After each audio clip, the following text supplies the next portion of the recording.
Florida Republican Representative Brian Mast has introduced a new piece of legislation that contains a lot of redundancies, basically making things illegal that are already illegal. But it also has a small provision in it that, as one reporter put it, would make Marco Rubio the judge, jury, and executioner. And what would he be judge, jury, and executioner of? Well, America's new thought police.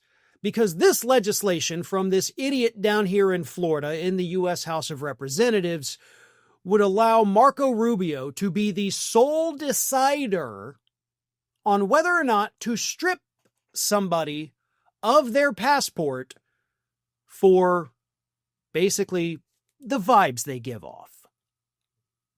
Here's what's going on with this legislation as reported by The Intercept.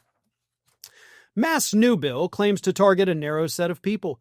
One section grants the Secretary of State, Marco Rubio, the power to revoke or refuse to issue passports for people who have been convicted or merely charged of material support for terrorism.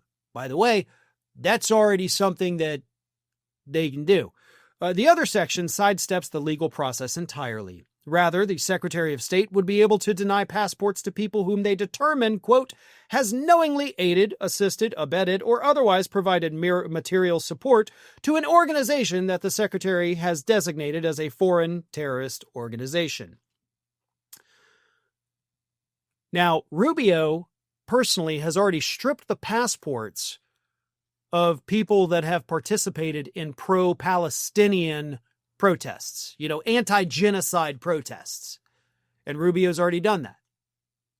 But this legislation not only says that he can strip them of their passports if they are in any way showing support for a so-called terrorist organization, it also gives Rubio the ability to determine what a terrorist organization is.